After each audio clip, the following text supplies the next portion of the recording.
গাজায় আগ্রাসন চালাতে গিয়ে ধ্বংসাত্মক প্রভাব পড়েছে ইসরায়েলের অর্থনীতিতে। একের পর এক বন্ধ হয়ে যাচ্ছে ব্যবসার প্রতিষ্ঠান। এখন পর্যন্ত অধিকৃত অঞ্চলে বন্ধ হয়ে গেছে ৪৬,০০০ ইসরায়েলি কোম্পানি। আল মায়াদিন সহ আন্তর্জাতিক গণমাধ্যমগুলো জানাচ্ছে, গাজা যুদ্ধ শুরু হওয়ার পর থেকে অধিকৃত অঞ্চলে ৭৭% ব্যবসা প্রতিষ্ঠান বন্ধ হয়ে গেছে।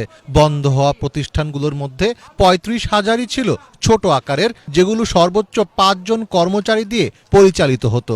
এমনকি চলতি বছরের শেষ নাগাদ ৬০,০০০ ইসরায়েলি কোম্পানি বন্ধ হয়ে যাবে বলে আশঙ্কা প্রকাশ করছেন বিশেষজ্ঞরা।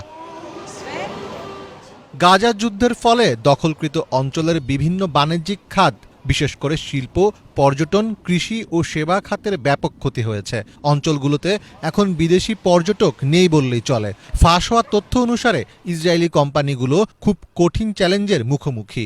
চ্যালেঞ্জগুলোর মধ্যে রয়েছে শ্রমের ঘাটতি, বিক্রয় হ্রাস, সুদের উচ্চ হার, কাঁচামালের ঘাটতি এবং সেই সঙ্গে ক্রমবর্ধমান অধিগ্রহণ খরচ।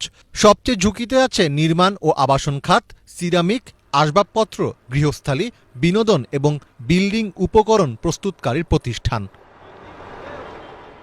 হিজবুল্লাহর সঙ্গে উত্তেজনা বৃদ্ধির ফলে লেবাননের সঙ্গে যে কোনো পূর্ণমাত্রার যুদ্ধ ইসরায়েলের অর্থনীতিকে পতনের অতল গহ্বরে নিয়ে যাবে বলেও উদ্বেগ সৃষ্টি হয়েছে।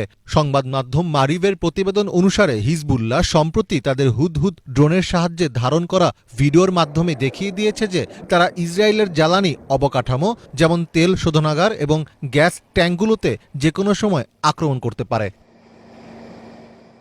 অন্যদিকে ইয়েমেনি সামরিক বাহিনী ও হুতিদের নৌ অভিযানও ইসরায়েলের অর্থনৈতিক ধ্বংসে বেশ গুরুত্বপূর্ণ ভূমিকা রেখে যাচ্ছে। ইসরায়েলি সূত্র মতে, হুতিদের হামলার ফলে দেশটির প্রধান বন্দর ইলাতের রাজস্ব উল্লেখযোগ্যভাবে কমেছে। ২০২৩ সালের শেষ মাসগুলোতে ইসরায়েলের জিডিপি প্রায় ২০% কমে গেছে। মীর ফজলে রাব্বি,